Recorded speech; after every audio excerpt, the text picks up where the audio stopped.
why are you speaking right now? Silence, woman, get back to the kitchen. That could be your clip, your pull-out clip. Just completely out of context. We're telling everyone that they're sick rather than addressing the fact that this is a sick society. Some of the finest minds in the world work within the right and the far right, and they have been organising for decades against us. They all laughed at us. They're not laughing now, are they? You can have everything in common with someone on the left or a liberal, and you have one thing that you think of differently, or you even just say it imperfectly, and it's like, we have nothing in common. That is a terrifying way to behave. Do you think what we're seeing is basically almost woke eating itself? Then suddenly got people listening to you. Post-Me Too movement, suddenly Everyone we was on wanted to board. hear what women had to say. I think they said something like 100 million jobs are going to be lost in the United States in the next 5 years because of the advancement of AI. And those are always the conditions, not to like scare the shit out of anyone, but those are always the conditions of revolutions. It's a disenfranchised middle class. Do you know that there's deep fake pornography of you on the internet? And first of all, I was like, how do you know that? Who found that? Look at the rise of figures whose almost only purpose is to stoke outrage and division. I was just self-policing so much because that's the cult of the left, right? That's the cult of liberals. You self-police until you stop saying anything. It's a genius business model. Controversy gets exposure. Get a quick pump in my vag from a guy who's doing the same thing that Bonnie Blue is doing. I cannot imagine 1,000 women showing up to do that. So there's one Bonnie Blue, there's thousands and thousands of men who are up for this. What's left? Back in the stew with our first ever A-lister. Where? Our first ever. Where? Javan was on Good Morning Britain this morning. Yeah. You were on, mate. You were on LBC last night. Good Morning Britain this morning. Okay. Don't forget about me. Yeah. Do not forget. Jameela, you're the A-lister. It's an honour to meet you. You are the A-lister. You conquered Hollywood, and now you're trying to, I don't know, move into the space of podcast bros. Do you know what I mean? Trying to work in the new world. Thank you so much for coming here. Honestly, I have to say a big thank you because you've been an immense help to me already with my work and career and stuff like that. And I think we're going to talk about all of it, from politics to masculinity to young people stuff today. And it's just such a great opportunity to have someone with a massive, massive platform champion all of these issues. So thank you so much for being here. I love what you're doing. Oh, appreciate happy you. to be here. You've been back in London more recently. Obviously, I'm very grateful because it means we get to see you. But what is the big difference between UK, London culture and LA culture right now? Do you have a preference for one over the other? England, obviously. For Britain. real? Yeah, 100%, always. We're just funnier and better. But I have a great soft spot for America, and I think that they have things that we could definitely stand to borrow. But I think I was raised here. It's such a huge part of me. I was so old by the time I left. I was almost 30, so I think that I'm just like, this is in my marrow. It's wild to have conquered London and then conquered LA back to back. There's not many people who have done that, It's a pretty good, does that feel, do you care about accolades and stuff like that, or so I should stop gassing you up then? Yeah. Get out of my asshole immediately. Apologies. I'll take my shovel back. No, yeah, it's never meant anything to me. This whole career has been lovely, but I fell into it by accident. I was an English teacher who got street scouted and then was given an opportunity, and I really needed some money. Yeah. So I went to, the audition. I thought it would be a laugh. I never thought I'd actually get it. And then I ended up on T4, and then after T4, it led to Radio 1. After Radio 1, it led to me going to Hollywood, and my first audition led to a very big cult hit TV show. Reach for the stars, as I said to my good friend Elon Musk. And then he shot his car into space. What a weird creep. I've just been unbelievably lucky. And I think because it doesn't mean very much to me, I'm very grateful to be here. I work very hard. But because it doesn't define me in any way, it means I've been able to have a real laugh with my career. And I think that's actually contributed to my success, because I don't want it so badly that I'm going to die. And so I think it's given me a weird edge of aloofness where in the audition room, they can feel that I could take or leave this. And then they mistake that for competence. But it's not. I'm just rude. But that's what's happened. So I appreciate it. And it's very amazing to have had success in a country where I've got much more access, where I get taken more seriously. You've also got this freedom to think as well, which I think is quite unique. There's plenty of people out there who with a platform who don't actually have that many interesting things to say, but it feels like from the outside, at least, you've been on a proper journey of activism, of putting your, sail to different masts and, riding those waves of success, but also of really important issues, like creating salience around those things. Well, I think I always cared about that stuff. I also think I wouldn't any longer call myself an activist. I'd call myself an advocate. When I was 19 and I didn't have any protection, I didn't have any privilege, and I was like on the ground doing it, I was an activist. Now I'm an advocate tweeting from my castle, so I just want to be mindful of that I don't think I'm like, Gandhi, although he was a nonce. But anyway, sorry. My point being that I always cared about justice my whole life, and so I always saw this career as a great way to have more access to talk about justice. So it's never been the other way around. It's been very much so this has been my Trojan horse to be able to access more people and say more things. So like that transition period you said from how you once were an activist, or you'd consider yourself an activist, to then being an advocate, what is that kind of process, that transition process? I simply didn't have the time or ability to be on the ground with other people. And I think because I am on television, people can find me very easily. I'm not just an anonymous face in a crowd. It's very, very easy to find me at a premiere or one of the kind of public places that I will be, that people know I will be, and retaliate against me. So I think I felt like, okay, you know what, I'm in a position where I have all this access to a microphone that I can pass to other people. I'm going to stay here and advocate for the people doing the great work and highlight their great work. But I'm not going to give myself the accolade. After the Me Too movement, we had lots of women speaking out about women's injustice, but then they named us all activists, and we kind of took it. After a bit, I started to feel a bit uncomfortable when anyone would call me that, because I was like, I'm sorry, I'm just not taking the kind of risks people are taking on the ground, facing rubber bullets from the police. I have a level of protection that they don't have, and a level of access and privilege they don't have. I'm an advocate, not an activist. Like, let's just calm down. Like lower the temperature. Yes, lower the temperature on like how much impact I'm having. I think I have significant. I think people with big platforms have significant impact, but I just think we're all gassing ourselves up a little bit too much about how much we're risking. Overstating our yeah. There's a bit of self-aggrandizement involved in the kind of like activism, for want of a better word, like space, like having a cross to bear for one specific issue, being a martyr, all of this sort of stuff. You can see how like people who are against certain movements can wield their pen and come up with like ways to pull down those people, being like, oh, well, it's actually all about them, instead of being about the issue. And it must be really hard to navigate, a sense of like, here's my career and doing stuff for work. Here's, something that I care about. But here's also the issue that's affecting those real people, and trying to make sure always that those people are front and center of that issue.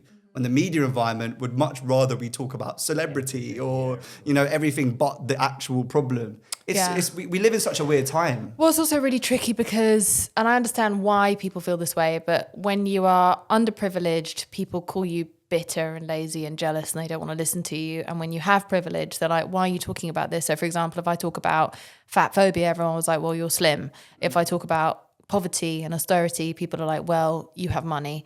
If I talk about transphobia, people are like, well, you're not trans. So it's like whichever subject I weigh in on, I'm either too underprivileged or too overprivileged to have my say. And it's like, what an amazing way to make sure the conversation never gets had. So I kind of had to make a decision at some point of like, okay, I do have this privilege.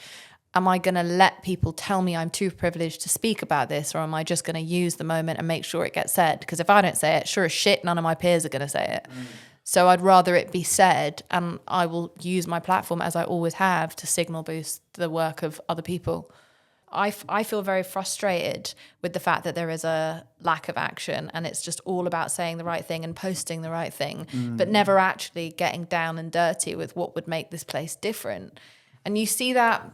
The gesture politics. Yeah, exactly. And you see that with how many people on both sides don't see a problem with us not taxing billionaires. Like, it's so it's baffling to me that they don't understand how different the world would be if we could just make people pay their fair amount of taxes. Yeah. Well, we want a wealth tax, but one that works. And it's like the only way you get one that works is if every country in the world agreed unilaterally to then have a wealth tax, which we should do because otherwise everyone just bounces to another country. Exactly. So then you have capital flight. So like what we've got right now is like the top 1% essentially own like 50 to 60% of the globe's wealth. And it's like, if you want to do something about that, then you need robust international institutions to actually hold those people to account. Also, why is anyone allowed to own water? In just one day, the average data center could use 300,000 gallons of water to cool itself, the same water consumption as 100,000 homes. Google, Meta and Microsoft release annual figures showing that their data centers use billions of litres of water every year from local sources. It's insane. I don't know. I mean, I don't even have the words for that kind of like evil as far as I'm concerned. The basic thing that you need to live. I mean, it's corporate greed, but it's like, it's so arrogant to think that you can own a resource that everybody needs and has access to. It's just demonic. It's demonic. Exactly. It's more than arrogant. It's demonic. Like, these people are not human beings. We're dealing with psychopaths. And I don't think you can get to that level of wealth without a level of psychopathy because of the amount you have to extort and exploit other people's labour in order to get there. There's no such thing as a self-made billionaire. It's just someone who was willing to climb on the backs of other people with less privilege and use them. I mean, the state oftentimes redistributes upwards. So all of their money oftentimes come from governments who are willing to give them contracts. Yeah, left, because right, they're going to then centre, pay those individual government members who are signing their contracts. Exactly. It's just this like weird wanking circle, right? Who are then turning us all against each other and being like, but trans women are playing sports. Let's focus in on that. Well, exactly. It's just like they're just sitting there in a wanking loop, like turning us against each other, and we fall for it every fucking time. We sit there hyper focusing on these tiny, nuanced, like minutiae of issues that we don't need to focus on. We're constantly distracted and diverted. And specifically with liberals, we're such arrogant cunts that we can't contain our like bloodlust or bloodthirst for moral superiority. So we take the bait so easily. And what frustrates me about, especially specifically in America, but I think this is also happening here, the right send out their biggest clowns, right, publicly to represent them. And so that gives the left, who are already drunk on superiority, this idea that they're not very bright. They are very bright. Some of the finest minds in the world work within the right and the far right, and they have been organizing for decades against us. Welcome to the United States. On the right, you've got half the voting population united in their obedient worship of Trump and Elon. And on the left, you see infighting start to emerge on the immediate heels of a small victory as this cannibalistic mechanism is activated by the self-righteous online talking heads who are more concerned with chastising their own for not doing enough than they are with uniting to defeat a common enemy who, by the way, are very much united in their convictions. Everything we are seeing now is just a very well planned attack that has been decades in the making. This has not been done overnight. You can't organize like this. They go after us and they take away our rights one by one by one by one. And we can't organize a fucking piss up in a brewery, as we're seeing with the Labour Party at the moment. So we just sit there bickering and infighting and feeling the need to bring all causes in at once as our rights get picked off one after the other after the other. We are disorganized, we are egomaniacal, and we're a fucking disaster. And we still dare to think that we're smarter than them. Like, I fucking hate those liberal TV shows that go around interviewing like toothless farmers from the Midwest who are in their 70s and 80s who are getting all their information on Facebook and asking them questions they know they're not going to be able to answer properly. And then they let that go viral and circulate and become an example of the right. We're such cunts. Like, no wonder we've lost so much support. You know what I think you're saying is there's like scapegoating politics is never going to be the bread and butter of the left. And 100%. I think it's a right-wing thing to scapegoat. And for some reason, we've been drawn into trying to play their game. But not just against them, against each other. Like, we are in chaos. We completely cannibalize. And like I said, we think we're so much smarter than them. And yet here they are, outsmarting us. Like, far-right fascism is taking over the entire world. We could, in academic language, our way out of this. We sat there reading our books, quoting them on Twitter, while all of our rights got taken away from us, while we were too busy competing with each other as to, mirror, mirror on the wall, who's the wokest of them all. Well done. Look, you've alienated everyone. It's not even the people who voted against you. It's all the people who didn't vote because you lost their attention, you lost their passion, you lost their support. And so I think the only way out of this globally is to win back the support, to stop being such an unsafe place. If you say I've been talking about this recently, that if on the right, if you have one thing in common with someone, they're like, welcome in, we'll work on the other stuff later. You can have everything in common with someone on the left or a liberal. And you have one thing that you think of differently, or you even just say it imperfectly, and it's like, we have nothing in common. Everything you had in common is now worthless. And I think that is a terrifying way to behave. And it is why we have lost so much support. And it's why so many people don't even want to be associated anymore. But I would say this, and this is interesting. I reckon all three of us in this room have like quite differing perspectives on certain issues and certain things. But I think all three of us would be willing to work together to figure out something. So there clearly is some way in which you can mobilize and organize like the left more broadly. Like Javan and I are still supporters, members of the Labour Party. I know you feel disappointed with them, but we're not members because like we hate the left. I'm not a member because I'm factional about the left. I'm a member because it's always been the best vehicle for progressive change in this country. I don't love everything that's happening right now. I don't know how that's going to go down with a Tory at the helm of it, but I'm a member because I am someone of the left who kind of believes in an alternative to capitalism, and that's what motivates me to being part of the party. And I think you're right. There has to be like coalitions that are formed. I mean, but the Labour Party also has to protect people who actually work in this country. Who actually do the labour. Like, I'm so frustrated. And redistribute all that wealth accordingly. That's to me what it's failing to do. 100%. My problem is just that alienating people and the crackdown on the freedom of speech is obscene. I'm just frustrated, and I'm saying this 4 years in advance of the next election so that we have time to turn a corner and become a more welcoming party. We are hemorrhaging support, and I completely understand why. I feel afraid of liberals. I'm fucking terrified. I'm scared to say anything. Like, I shouldn't feel that way.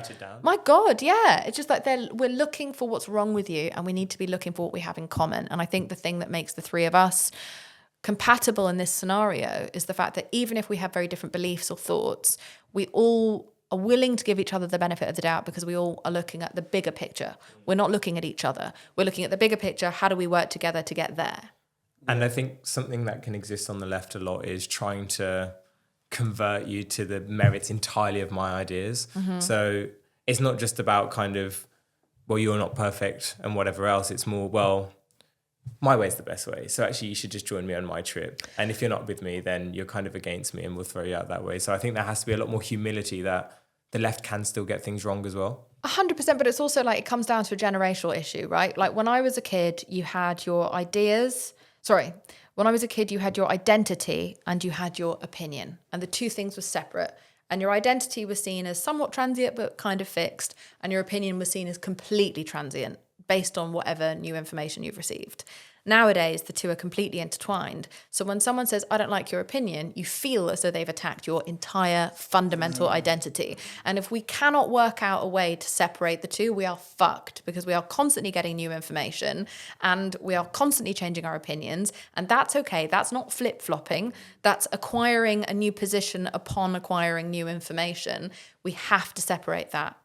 Facts. And also I think that's a main consequence of like woke politics, of identity politics from like 2015 to 2020, was that we just like... But I think that exists on both sides, by the way. Definitely does exist on both sides, but we idealized identity and we didn't recognize ourselves as dynamic beings who pick up and put down different opinions, which are shaped by our experiences of the world. Every day is different and you're always going to learn something new. Also, we were the people who were like, don't label us. And then we labeled ourselves in every possible way. And then we kind of created deliberate segregation. Like, we are now the segregation party.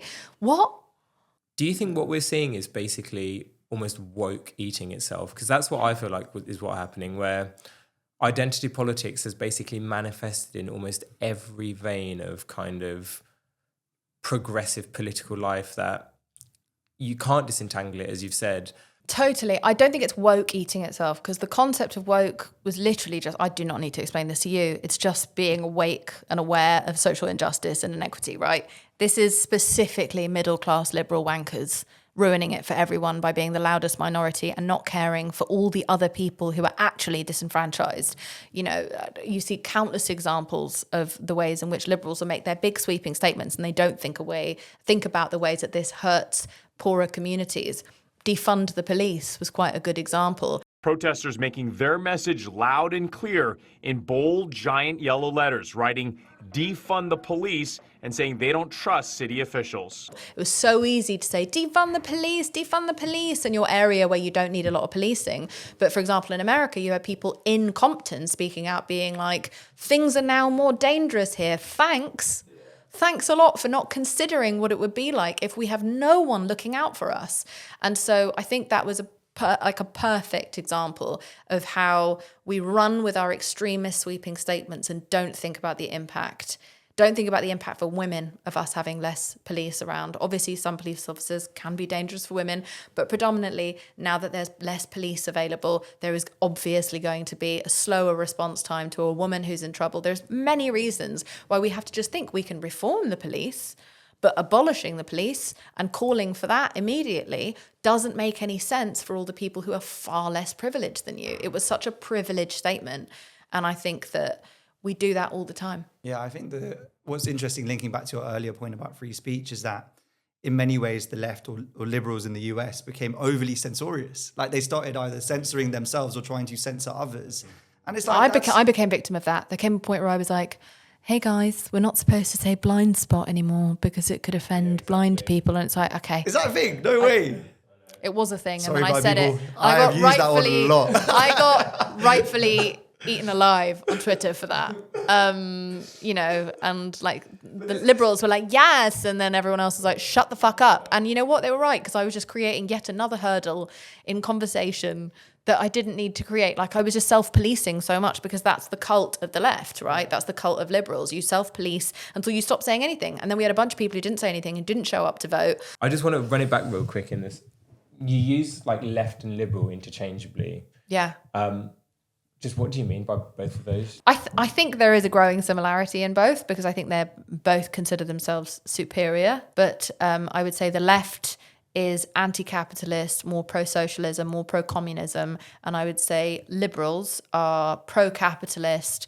They believe in freedom and liberty for all people. They believe in equity and justice, but they also aren't willing to give up their comforts in order to make that happen. Right. That's like the democratic establishment in the US, for instance. And so I think I no longer consider myself part of either, because I find both groups absolutely insufferable and terrifying. And I would say that I run as an independent, and I really like Jeremy Corbyn.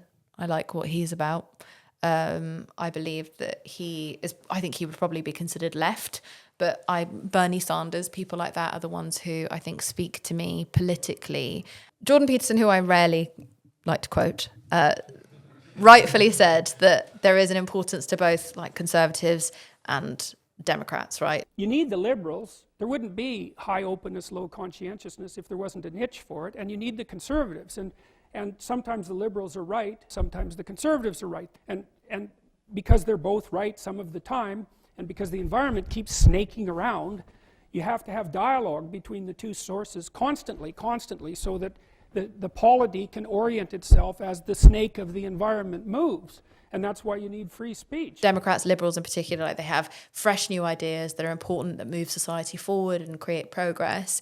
And the conservatives can be helpful in stopping that from happening so fast that we lead ourselves into chaos of going like, okay, no, we have to slow things down. We have to do things practically.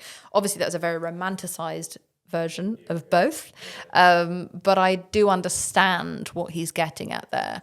I think we have chaos and disorder on both sides, and I think we need each other somewhat to balance out, but I'm horrified by the policies of the right. I mean, I see it more as a kind of rebalancing act. What Bernie Sanders et al. Are trying to do is we're so embedded in like an ideological framework that we don't even realize how right-wing the world actually is, I think. We've accepted so much of just how we live our lives today as like normal. and they're just proposing an alternative. 100%. And somehow that's being made out to be quite extreme and uncompromising and unreasonable and everything else. So I just think they're kind of tipping the scales a bit more in favour of people rather than in favour of the rich man's wallet. 100%. I love Bernie Sanders. I like the way he goes about things. I think he makes politics very, very accessible. And he's just a very practical person. And he's looking out for the working class, who are the backbone of every single society. And without looking after them, you are absolutely fucked. These people don't even want to be on this planet anymore. They're practicing with their cock rockets to go to Mars. Do you know what I mean? Like, that's what their plan is. They're going to leave us all here to burn. And I think this is the thing that gets to the core of like where modern left. Sorry, I'm not an academic. No, there's a paper on cock rockets, no? Is that Rousseau did it right about cock rockets? Yeah, sorry. I was just trying to. I was going straight into theory, but wealth inequality is the big thing, isn't it? I mean, that it's so overt that the people at the top have never been living it so large, and people at the bottom can barely get by.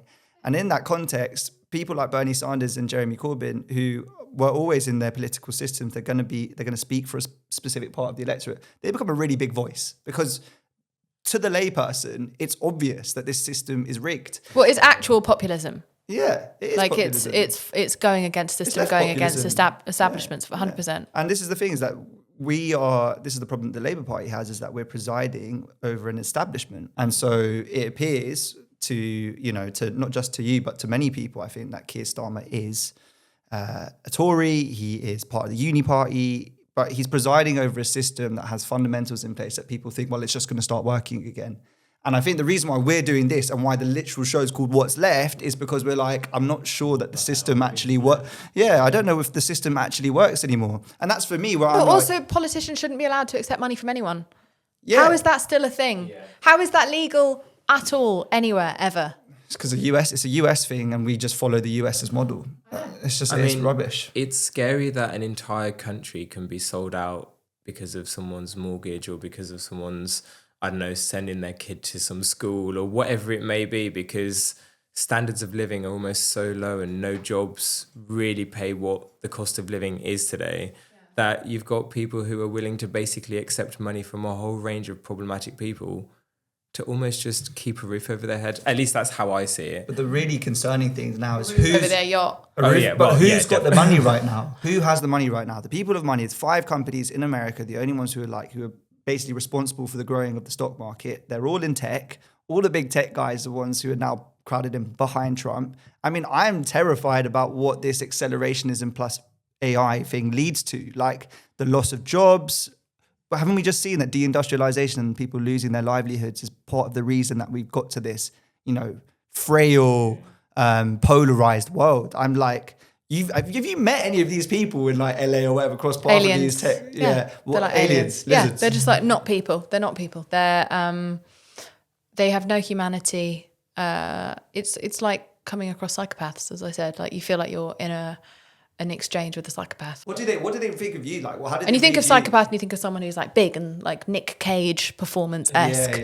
But actually, it's a cold, quiet ability to completely not empathize with anyone and just look out for yourself and just achieve, make all these fucking arbitrary lists and like see who's in the race to be the number one most powerful exploitative cunt in the world.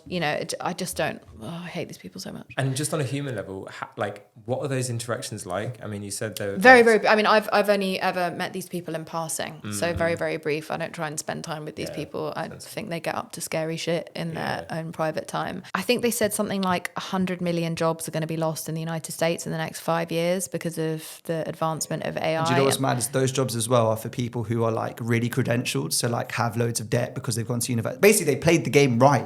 And they're still losing. Yeah. And those are always the conditions, not to like scare the shit out of anyone, but those are always the conditions of revolutions. It's a disenfranchised middle class. Yeah. People who expect and actually have political power, like have levers to pull, being like, actually the system's not working. That leads to the system then eating itself and well, it's atrophy. Revolution. Yeah, it is. But also I think it's specifically really destructive in a society where we have built people's entire identities around their jobs. Right? I think in Italy, they'll be all right.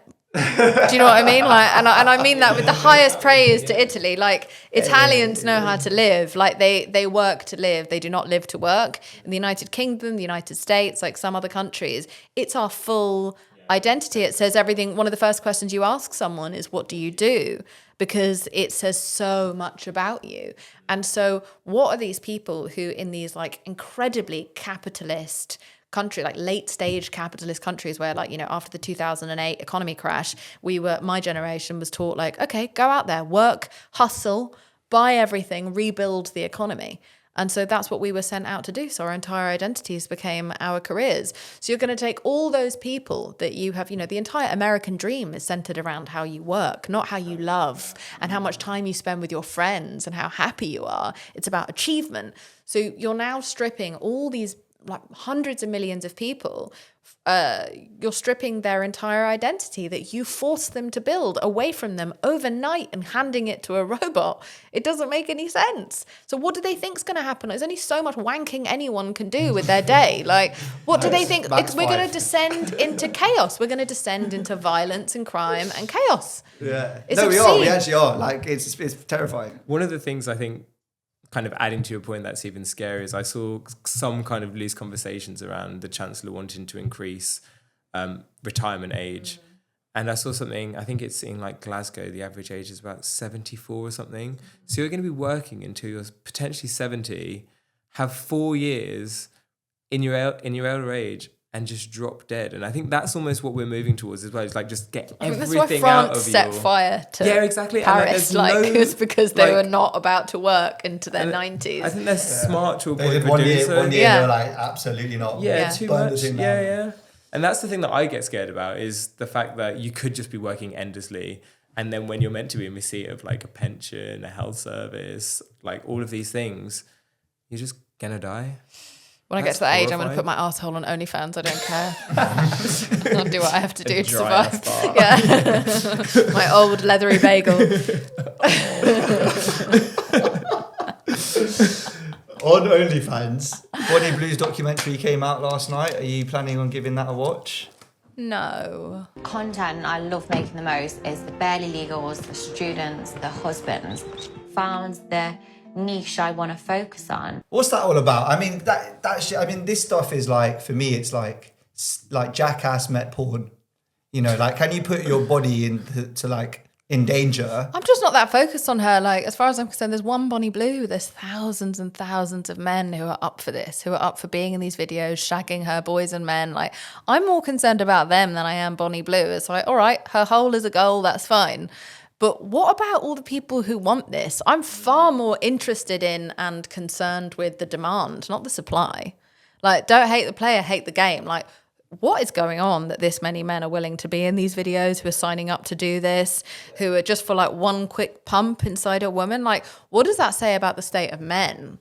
Like, Bonnie Blue's taking advantage of a situation that's there. It's clearly a ripe market. And so do I regret that this is being glamorized? Yeah, sure. But I think it's, I don't understand why the conversation isn't about the men. Yeah, who'd be up for that? I would never. You could, for free, go up and just quickly like get a quick pump in my vag from a guy who's doing the same thing that Bonnie Blue is doing. I cannot imagine 1,000 women showing up to do that. Yes, ever. Yeah, so yeah. what's going on with men that they're willing to be in these videos and then they want to watch other men shag this woman? Like, are the men okay? No, I don't think so. So I think that's like, unless the documentary is about that, I'm not really that interested in the documentary. It's about male loneliness then, isn't it, surely? Yeah. Because, I mean, presumably, none of those guys either have had sex or are having sex because you would not do that. I don't just think it's about like loneliness. I think it's like just quite a perverse attitude around sex that has been allowed to develop. I think it speaks to desperation. It's a level of cheapness and desperation. It's a multitude That's of what things. I'm trying to say. I think for some people it's desperation. I think for some people it's loneliness. For some people it's the desire to see a woman be demeaned, you know, in their head, you know, like, so for a lot of those boys and men, statistically it's likely that one pump inside Bonnie Blue is the only physical contact they're going to have in the next few years. And physical contact is imperative for your emotional, hormonal stability as a human being. And we are culture, and Gen Z is a generation that just don't touch each other. Like, there's just not very much physical contact. In Britain, there isn't as much physical contact as there is in other cultures. Even like more reserved Middle Eastern cultures, like the men hug each other and they kiss each other, they hold hands, like they're very affectionate with each other. These are very straight, you know, like sort of macho chauvinistic, you know, misogynist men at times, like, you know, but they are held. They hug their children, they kiss their sons. Like, this is a very prudish, like, don't touch me, you know, generation where we're living everything online. Everything is accessible to us online. And so we're not out there living our lives anymore. We're just indoors watching people or AIs live the lives that we're not living. It's also hyper-consumerism though, isn't it? Because the chatbot, the AI sex bot, you know, all of these things are things that people are going to be paying money for. Even the Bonnie Blue experience is an online commodified, consumed thing. It's like, where have we got to where that human contact has essentially only been something that has to be sold and bought? Well, I mean, I got contacted by, I think it was Channel 4, saying, do you know that there's deep fake pornography of you on the internet? And first of all, I was like, how do you know that? Who found that?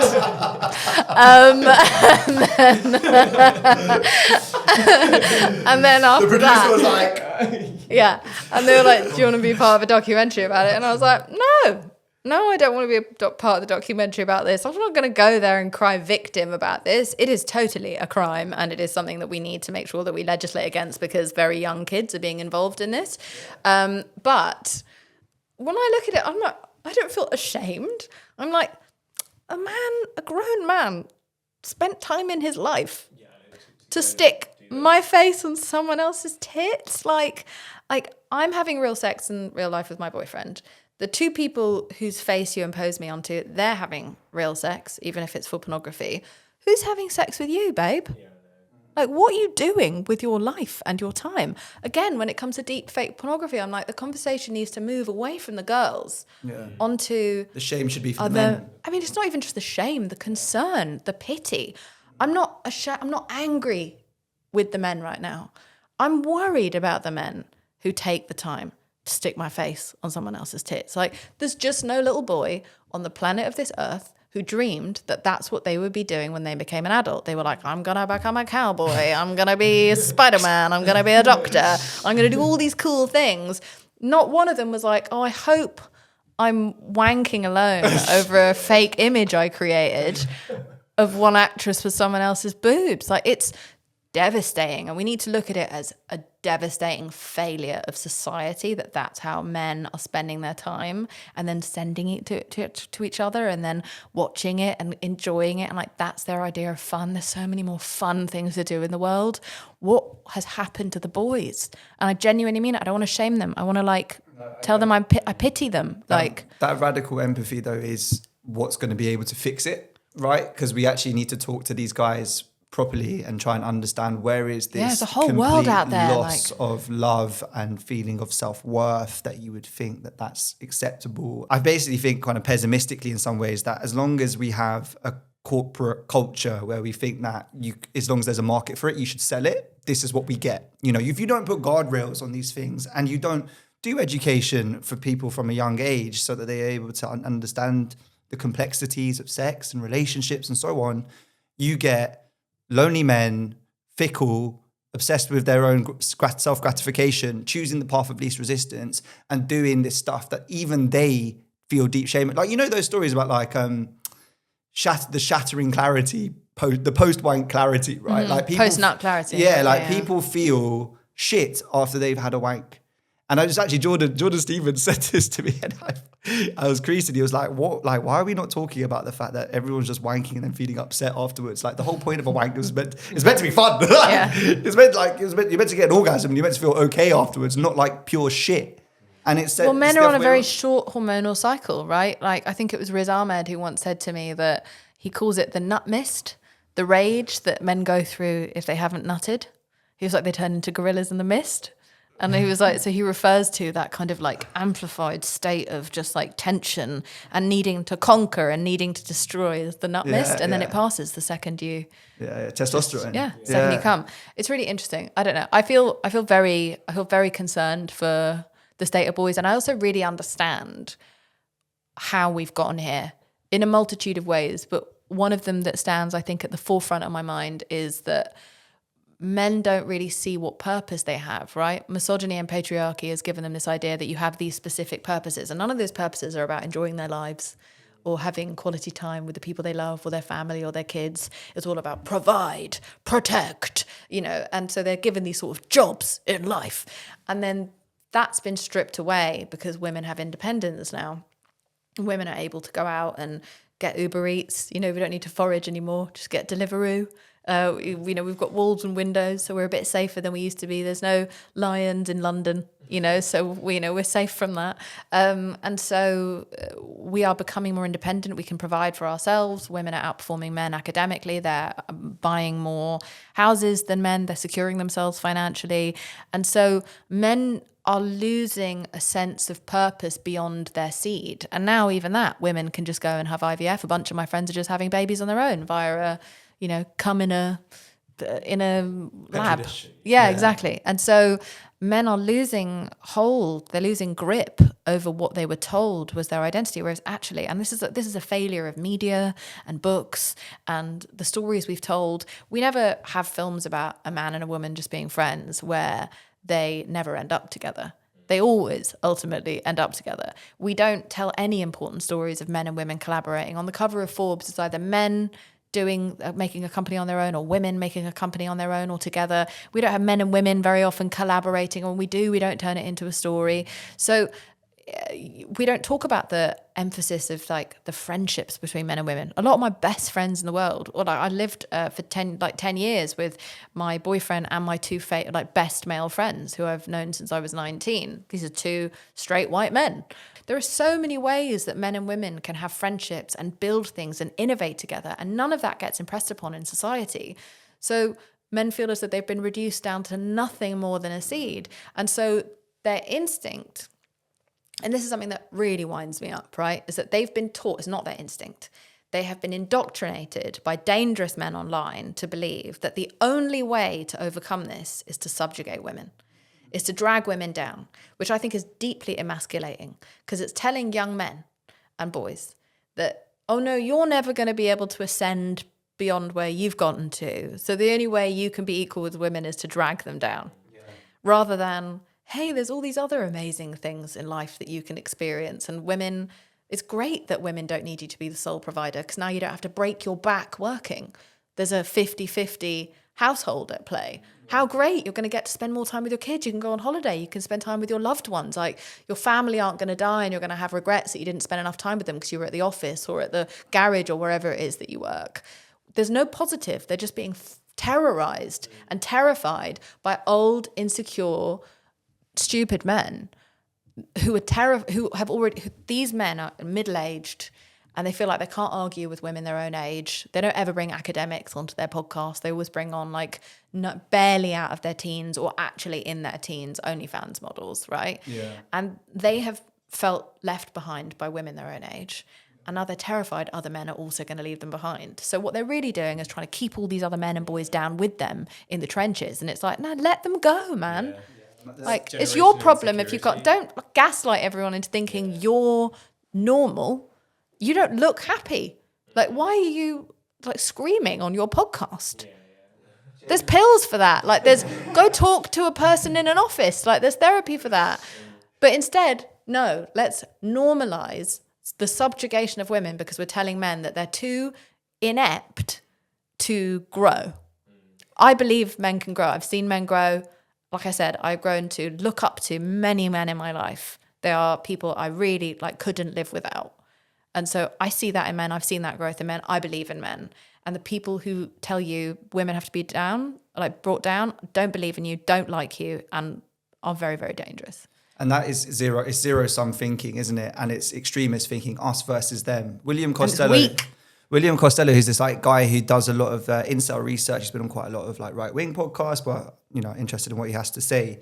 He has a theory that a lot of these misogynistic influencers, what they're trying to do through their misogyny is exactly what you said. They're trying to pull women down, right? They're trying to lower and keep men down. Their expectations. It's not about lifting men up. It's about saying men are we are here. We're not going to change. We're not going to grow. We're not going to come up to your level. Your expectations are too high. So we're going to pull you down, and we're going to pull you down by abusing you, by treating you like shit, etc. I mean, when you put it in those terms, I was like, that kind of makes sense. Is that why people would functionally do that? Because they want a specific outcome. But instead, the narrative that we should all be pushing is that men can be way better than they are. I think it's so revealing that all of these kind of like manosphere adjacent podcasters will always say something like, men and women can't be friends. I was like, they were trying to you. She was like, no, they're just friends. I was like, guys are not going to be friends with girls to be friends with them. Of course you're going to say that because it's like no one likes you. Like, do you even have male friends? You don't have many friends. Yeah. Your friend is your business partner who basically has to rail off hate with you. Do you know what I mean? You ain't got boys. Like you ain't got people who've been there for you. Like when shit's gone down and you're crying your eyes out because you fucked things up. You know, you don't have people like that for you. You've got people who are there to just make money with you. You've got people who are paid to be around you. Like these people just don't look happy. I look on their Instagrams. There's no happiness, no joy. No. It's just like projection. Yeah, they've just got a cigar, which is really just a cock. Yeah. It's just a cock it's quite in their Freudian, mouth. isn't it? It's very Freudian. Like it's just like they've just got a cock in their mouth and they're surrounded by their friends who are just, you know, paid to be there and just enjoying the gravy boat. Like they don't seem genuinely happy and fulfilled. It's also interesting. We had James Bloodworth on, who's just written this book about being undercover in the manosphere. And he said that magazine culture for women in like the 2000s, for instance, essentially exploited vulnerabilities to sell them products. We now found out that social media companies' algorithms work the same way. So it was revealed like Facebook, for instance. If a girl deletes her selfie, she'll be targeted with makeup products and like beauty products, and because the algorithm will sense, oh, she's not confident with the way that she looks, so let's target her. Like they're being hunted. And boys are hunted within 17 seconds with misogynist content. And then once they watch one video, I think it's 75% increase in how much misogynist content finds them. So the kids are being hunted. But the misogynist content thing misses the fact that those narratives, what they are, is specifically trying to exploit vulnerabilities. They're looking for things in men that they feel you're broke, you know, you're lonely, and then blame women. Oh, it's feminism's fault. It's feminism's fault. So the problem that we've got is that socially we experience insecurity. That's part of life and part of existence. But we have this machinery around us, consumerist machinery, trying to sell us stuff that is hyper focused on exploiting your vulnerabilities and making you take a specific form of action that allies yourself to that. Yeah, and for all the ways that Jordan Peterson has lost his mind, I think originally what he was trying to do was very good. I thought it was very healthy. Like his focus was not on women. He was like, don't worry about women. Make your bed. Yeah, get stand up straight. Like stand up straight. Go to work. Work on yourself. Like get better at skills. Get a job. Like it was all focused on building yourself up. And obviously he's, you know, audience captured. He's gone through what he's gone through. But like, and that's different. And he doesn't look happy at all. Like I don't think I've seen a clip in which he looks particularly happy in a very long time, which is, you know, it's a sad state of affairs for anyone. But that was great. And I think the men who aren't encouraging that and other men hate men.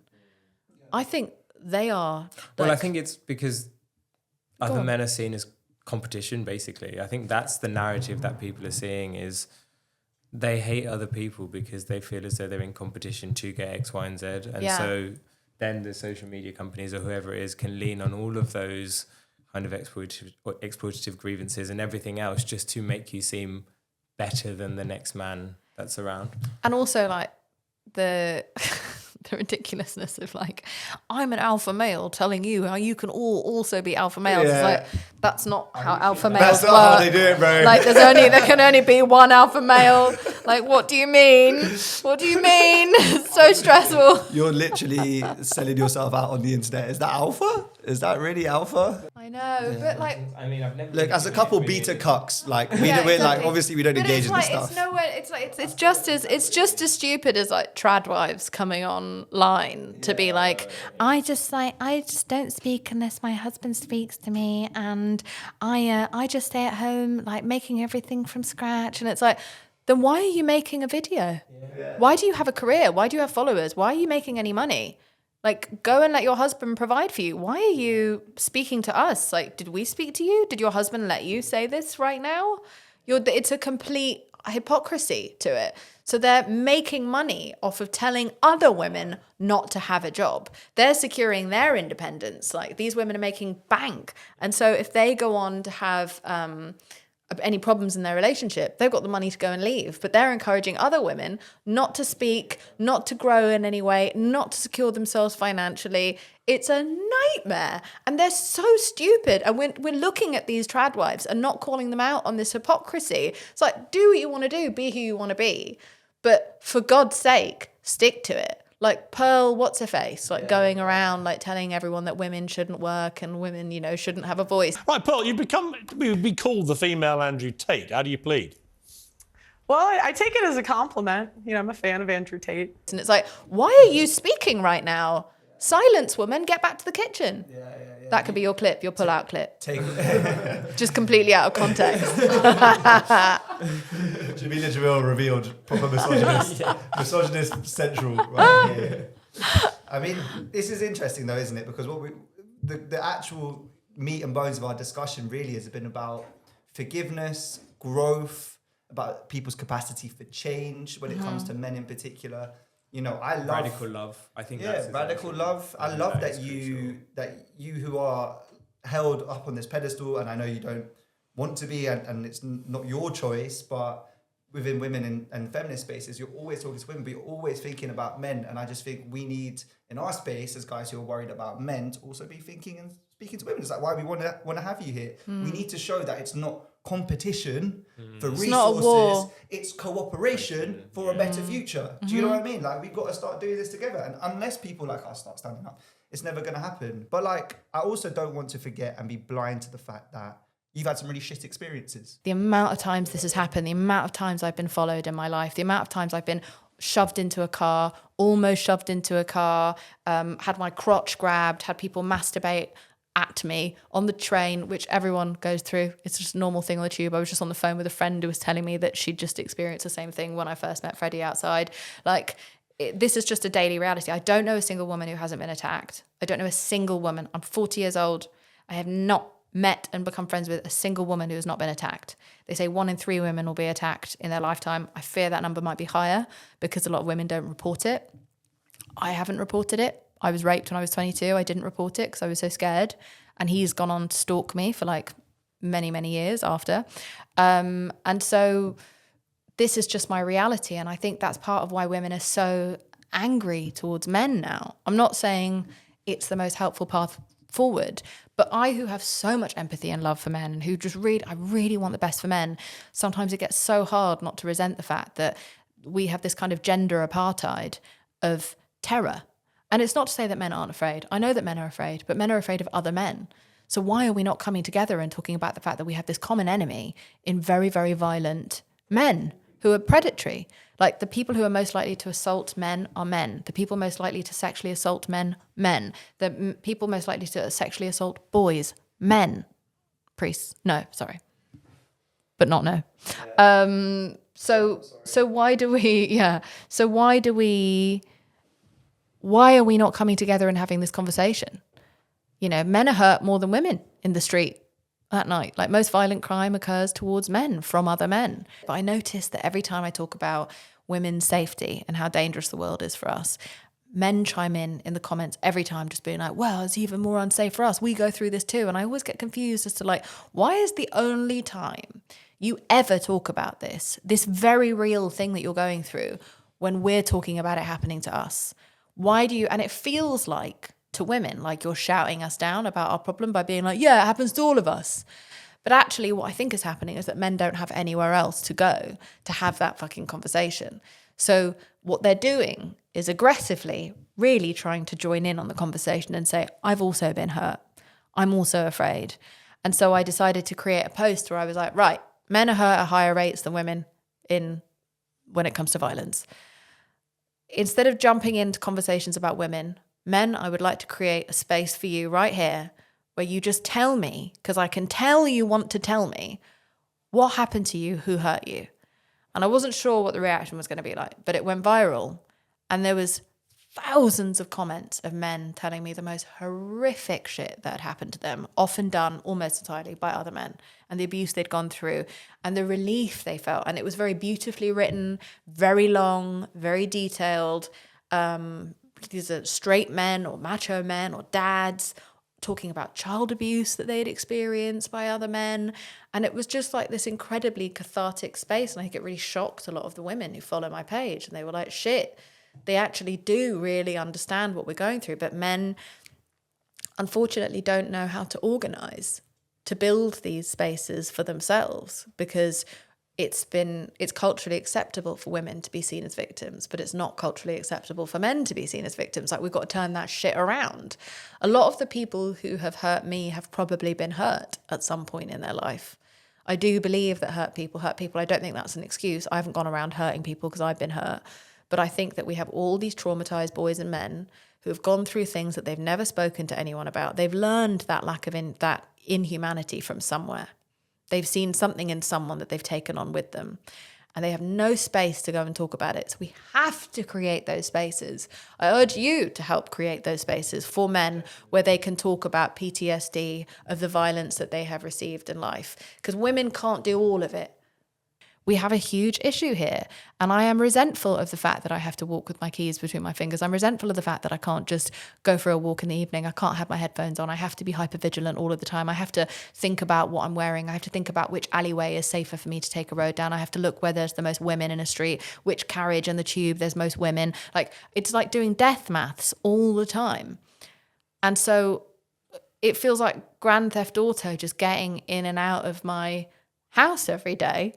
And then when you get home, you have to triple lock everything in case someone breaks through your window and comes in and attacks you in your sleep. Like, that just happened to an 80-something-year-old woman. She was asleep in her bed. Someone came in, robbed her, and then raped her. She's 83. A young man did this. The youngest man who raped Giselle Pellicott was 23 years old.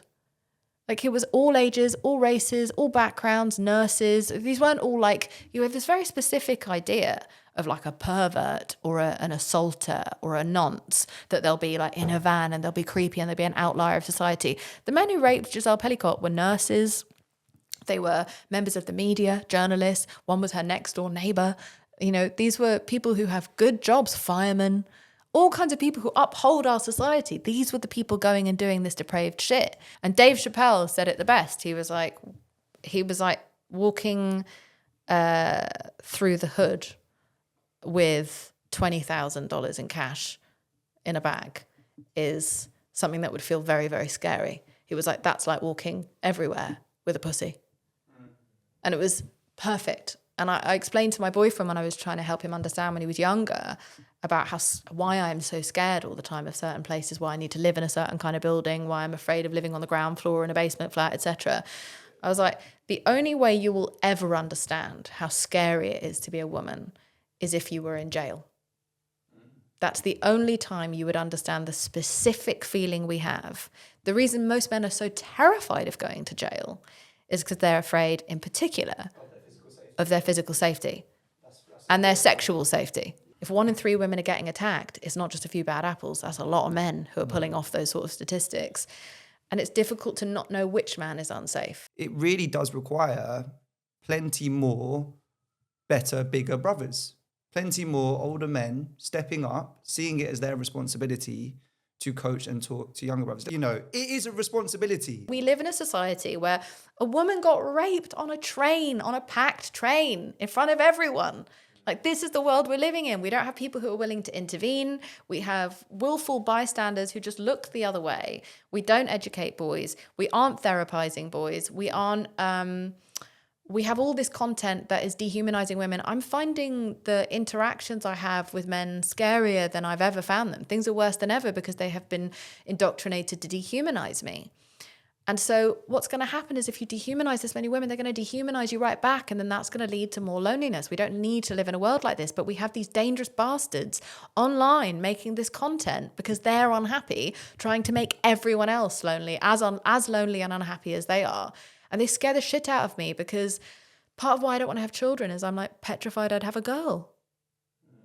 Petrified I'd have a girl. I can't imagine anything worse than having a girl in this world the way it is. How sad.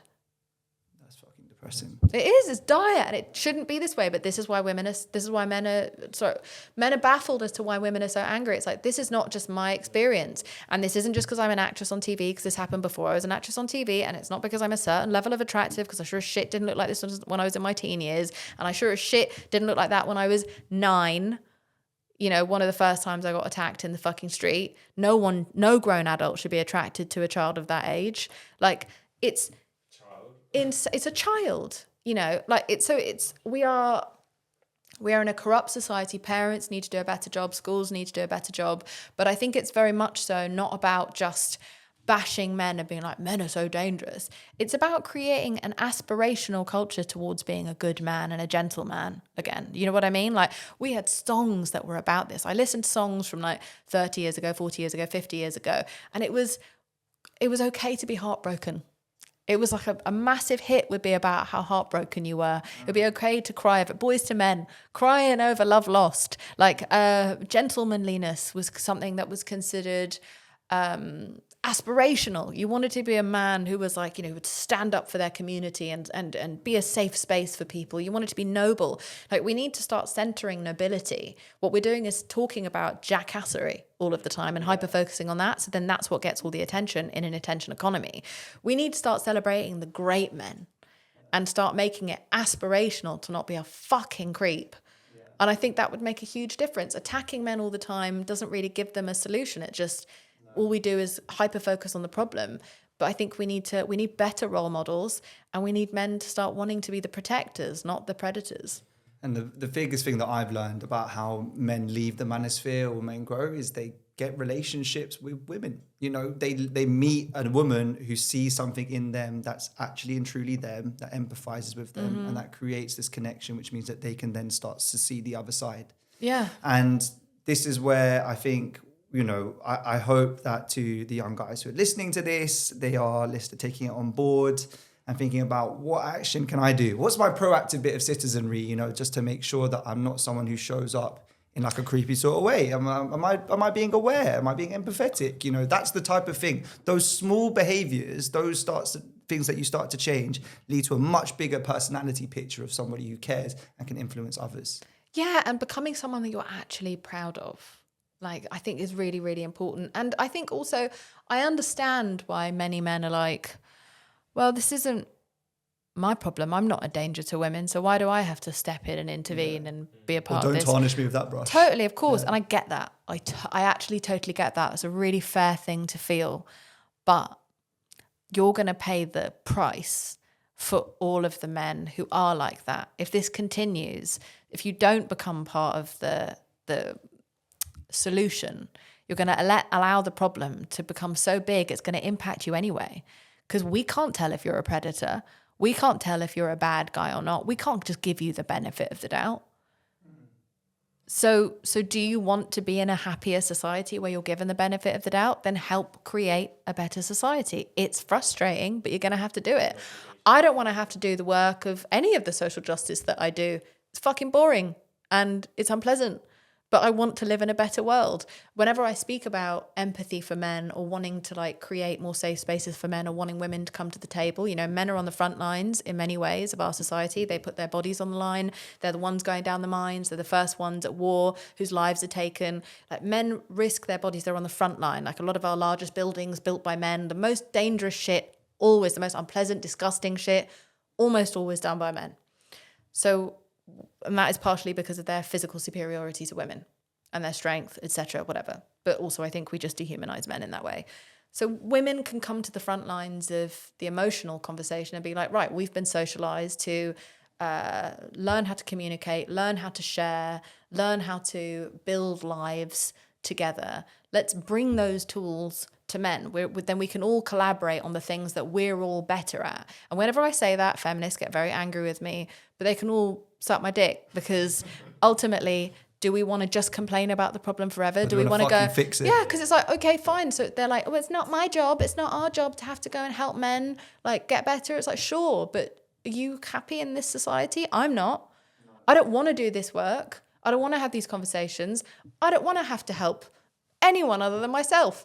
but I want to live in a happier society. So therefore I'm going to have to roll my fucking sleeves up and get involved. And so I find it very troubling whenever women feminists like shut down a conversation around like, hey, men are struggling. Let's help. Let's scrap in and help. Yeah.